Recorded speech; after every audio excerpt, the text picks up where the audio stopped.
하나님의 말씀을 한 절씩 교독하겠습니다. 그때 내가 여러 백성의 입술을 깨끗하게 하여 그들이 다 여호와의 이름을 부르며 한 가지로 나를 섬기게 하리니.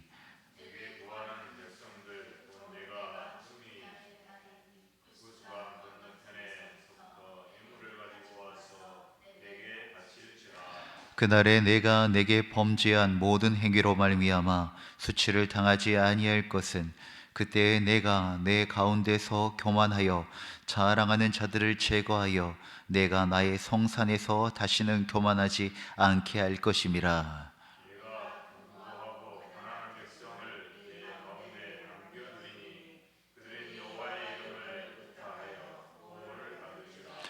이스라엘의 남은 자는 악을 행하지 아니하며 거짓을 말하지 아니하며 입에 거짓된 혀가 없으며 먹고 누울지라도 그들을 두렵게 할 자가 없으리라.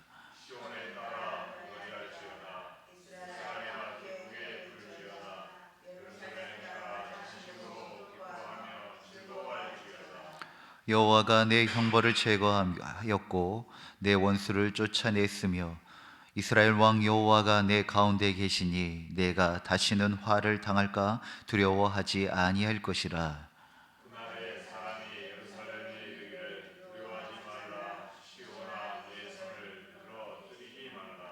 너희 하나님 여호와가 너의 가운데 계시니 그는 구원을 베푸실 전능자시니라. 그가 너로 말미암아 기쁨을 이기지 못하시며 너를 잠잠히 사랑하시며 너로 말미암아 즐거이 부르며 기뻐하시리라 하리라.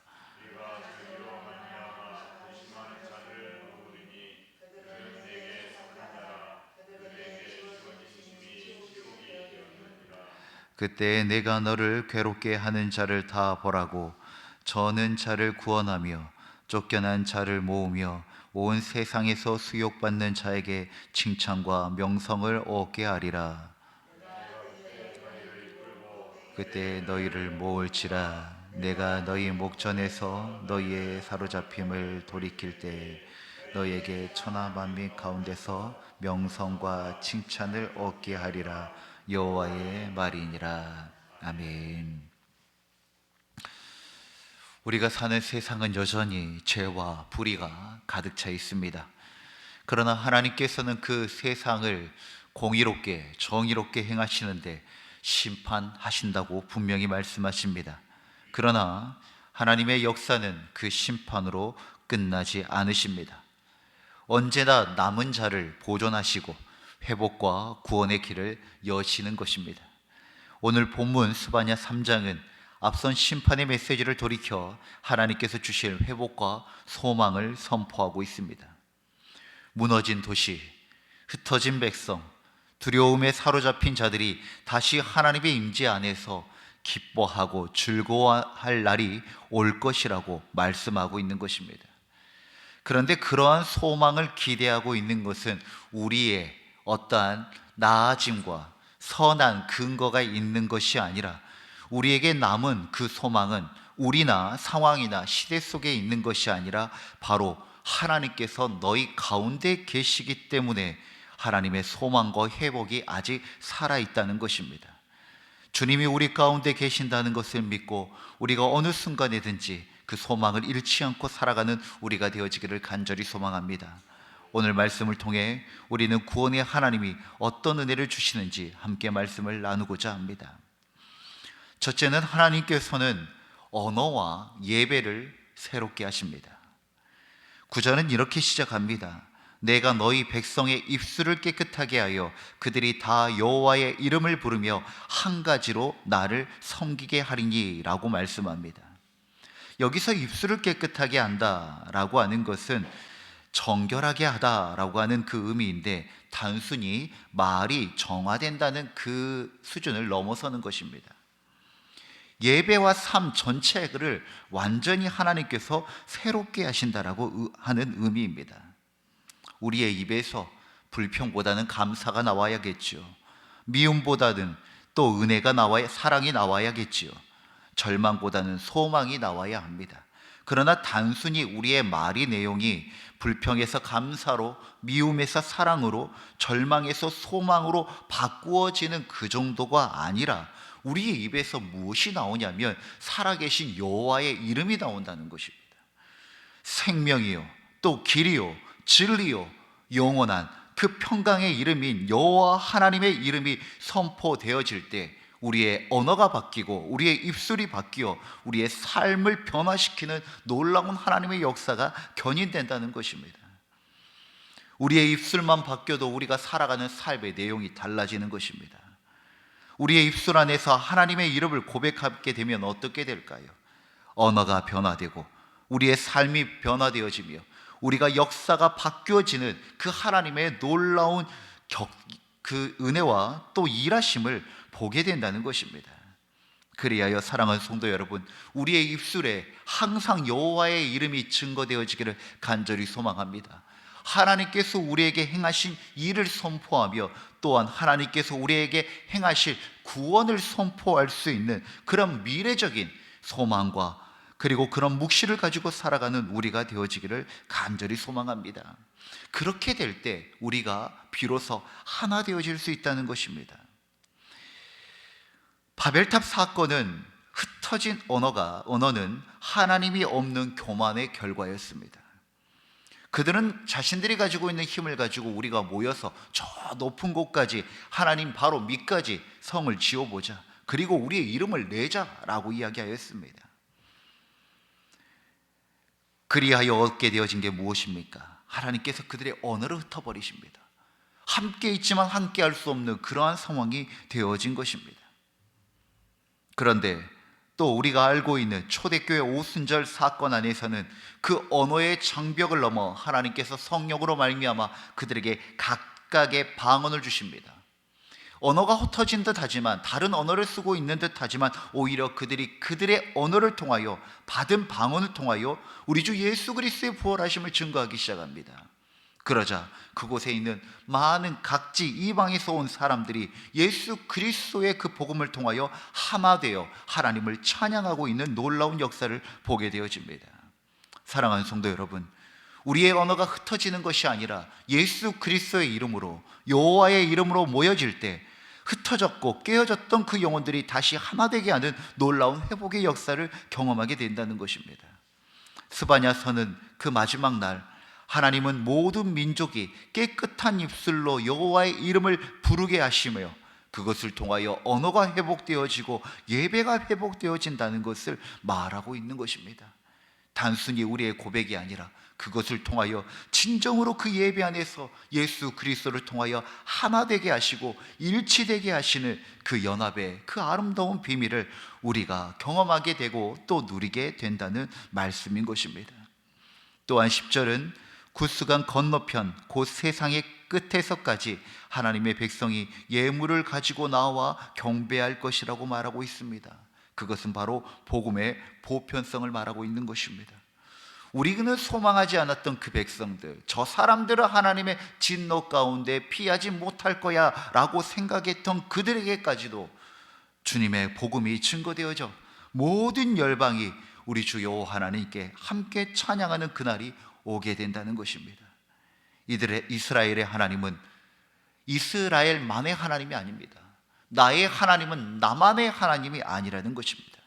온 세상의 하나님이시며 온 열방의 하나님이시며 온 세계의 하나님이심을 우리가 알게 되어질 것입니다. 언제요? 바로 언어가 회복되어지고 예배가 회복되어지는 그 마지막 날에 우리는 그것을 비로소 알게 된다는 것입니다. 하나님께서는 그 과정 가운데 다시 한 번 더 이 교만에 대하여서 말씀하십니다. 스바냐서는 유독 그 교만에 대해서 매우 경각심을 갖게 하고 그리고 심각하게 다루고 있습니다. 11절에 말씀합니다. 그날에 내가 내게 범죄한 모든 행위로 말미암아 수치를 당하지 아니할 것은 내 가운데서 하나님께서 교만하여 자랑하는 자를 제거하였기 때문이라고 말합니다. 하나님은 교만을 심판하시고 겸손히 의지하는 자들을 남기십니다. 흙탕물은 가만히 두면 그 이물질들이 아래에 깔리게 되죠. 그러면 그 물 표면에 있는 그 물은 매우 깨끗해 보입니다. 그런데 아무리 깨끗하게 보여도 그 물은 결코 깨끗한 물이라고 할 수가 없습니다. 왜냐하면 작은 물의 요동에 의해서도 가라앉아 있는 이물질이 올라와 결코 그 물을 마실 수 없기 때문입니다. 우리의 마음에 남아있는 그 교만의 찌꺼기는 그냥 놔두면 가라앉아서 안 보이면 되는 것이 아니라 오늘 하나님의 말씀 안에 기록되어 있는 것처럼 반드시 제거되어져야 합니다. 암묵적으로 계속해서 어떠한 그런 가능성을 가지고 있는 것이 아니라 주님의 보좌와 또 예수 그리스도의 십자가 앞에 이 교만의 찌꺼기는 반드시 제거되어져야 한다는 것입니다. 그리하여야지 다시 동일한 상황 가운데 또 우리가 환난을 만날 때 그것이 우리의 올무가 되지 않는 것입니다. 또한 12절에는 내가 공고하고 가난한 백성을 내 가운데 남겨두리니 그들이 여호와의 이름을 의탁하여 보호를 받을지라라고 말씀하십니다. 겸손한 자, 남은 자, 그 남아있는 자들이 어떠한 모습인가 이야기하고 있는 것입니다. 공고하고 가난한 백성은 단순히 경제적 가난을 말하는 것이 아닙니다. 하나님 앞에서 의지할 것이 없고 스스로를 높이지 않고 오로지 하나님 앞에 하나님께만 의탁하는 자를 말하고 있습니다. 팔복에도 심령이 가난한 자는 복이 있어 하나님의 나라가 그들의 것이라고 말씀합니다. 마태복음 15장에 보면 부스러기 신앙에 대한 가르침이 있죠. 가난한 여인이 예수님께 나와 그 귀신 들린 딸을 위하여 은혜를 구합니다. 그런데 참 그때 예수님께서 모진 모습을 보여주십니다. 너에게 은혜를 베풀 것이 없다는 겁니다. 왜? 이방 여인이니까요. 이방 여인이기 때문에 은혜를 베풀 것이 없다라고 이야기를 합니다. 그런데 그때 그 여인이 그렇게 이야기합니다. 땅에 떨어진 그 부스러기의 은혜도 줬사오니 은혜를 베풀어 달라고 이야기합니다. 주님께서 그렇게 이야기하신 것은 그만한 이야기도 감당할 만한 믿음이 있었기 때문인 것입니다. 우리 주님께서 그 여인을 향하여 그렇게 말합니다. 여자여, 내 믿음이 크도다. 내 소원대로 되리라. 주님 아버지 앞에 은혜를 구한 자인데 하나님께서 너에게 줄 것이 없고 그것은 개에게나 주겠다라고 이야기를 합니다. 얼마나 자존심 상할 일입니까? 그럼에도 불구하고 그 여자는 주님 앞에 자존심 내세우지 않습니다. 그 작은 부스러기 은혜도 줬사오니 나에게 베풀어 달라고 이야기를 합니다. 주님은 그 믿음을 칭찬하시고 그리고 그의 기도대로 응답하여 주신다는 것입니다. 우리가 하나님 아버지 앞에 나아갈 때 이 부스러기 신앙도 구하는 부스러기 신앙을 가져야 된다는 것입니다.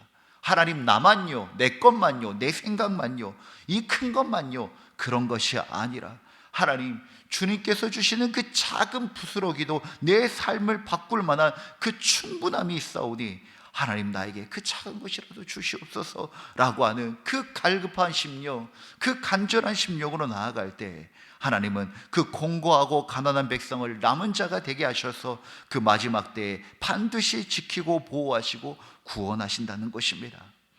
교만함이 아니요 겸손함으로 주님 아버지 앞에 나아가며 또한 세상을 살아갈 때에도 이 겸손한 마음으로 나아가는 우리 모두가 되어지기를 간절히 소망합니다. 13절은 이 남은 자들의 모습을 구체적으로 묘사합니다. 악을 행하지 아니하며 거짓을 말하지 아니하며 거짓된 혀가 없고 먹고 누울지라도 두려울 자가 없다라고 말씀하고 있습니다. 그런데 이 대상은 정확하게 나와 있지 않습니다.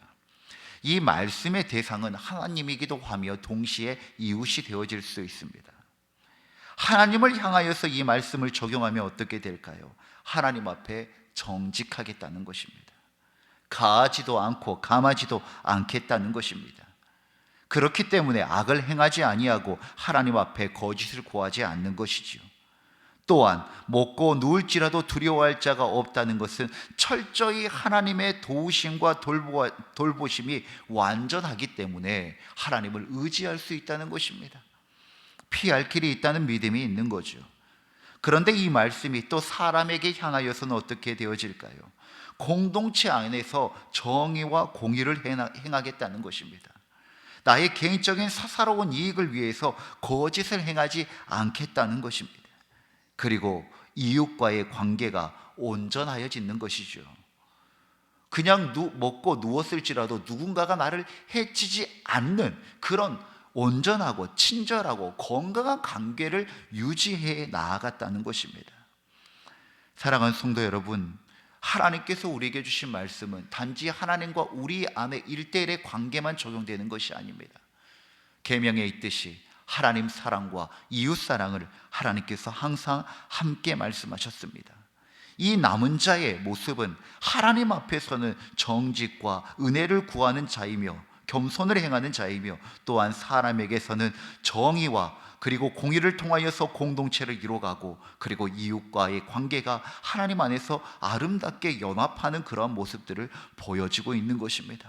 사랑하는 성도 여러분, 우리가 남은 자가 되어져 이 13절의 말씀이 우리의 삶의 모습이 되어지기를 간절히 소망합니다.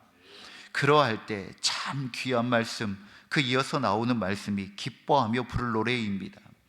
14절은 시온의 딸에게 노래하라, 기뻐하라, 즐거워하라고 하나님께서 명령하십니다.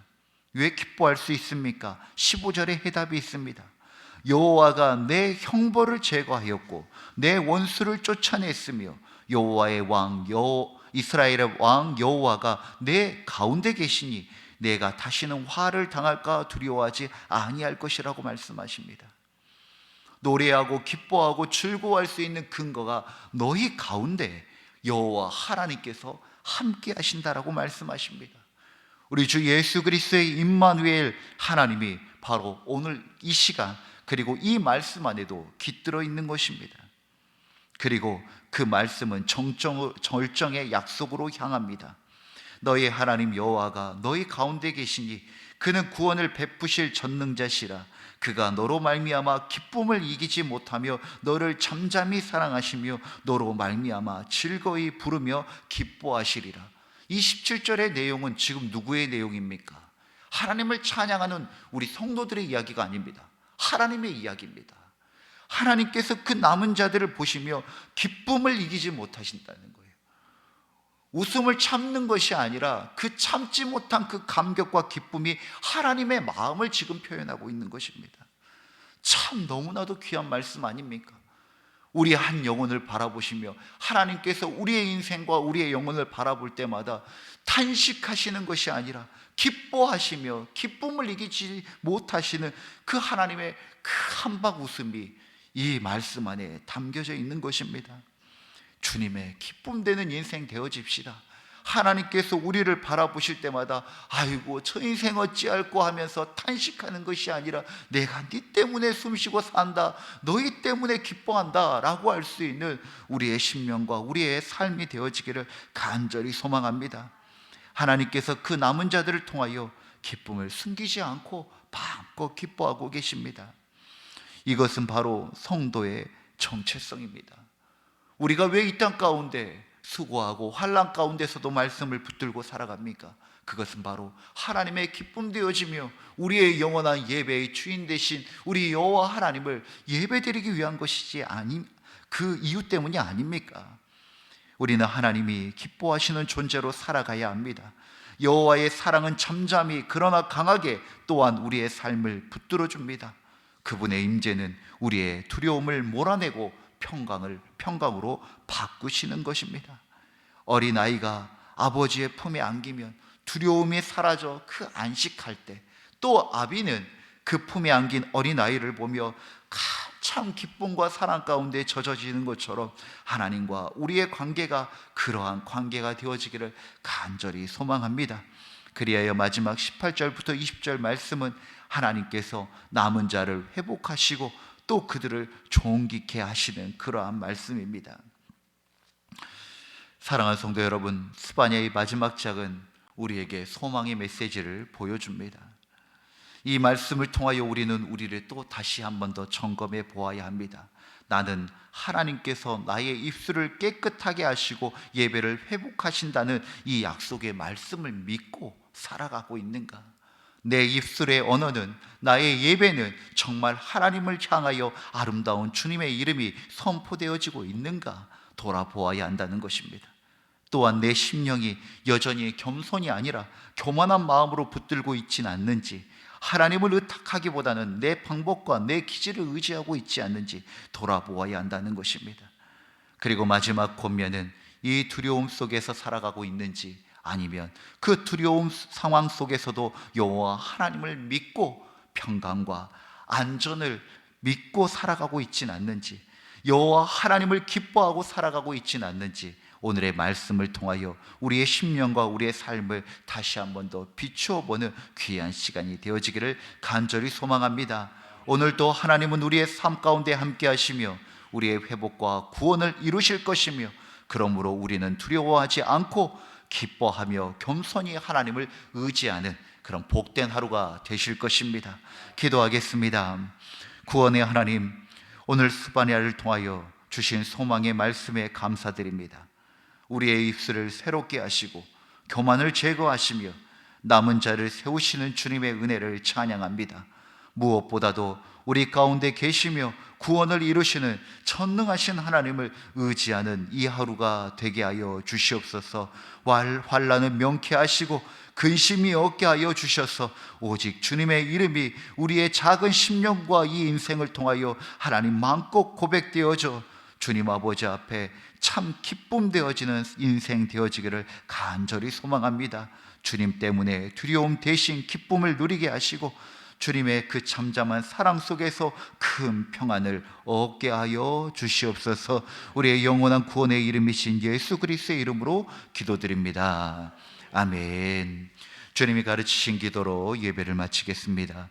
하늘에 계신 우리 아버지, 아버지의 이름을 거룩하게 하시며 아버지의 나라가 오게 하시며 아버지의 뜻이 하늘에서와 같이 땅에서도 이루어지게 하소서. 오늘 우리에게 일용할 양식을 주시고 우리가 우리에게 잘못한 사람을 용서하여 준 것 같이 우리 죄를 용서하여 주시고 우리를 시험에 빠지지 않게 하시고 악에서 구하소서. 나라와 권능과 영광이 영원히 아버지의 것입니다. 아멘. 우리의 기도를 주님께 올려드립시다.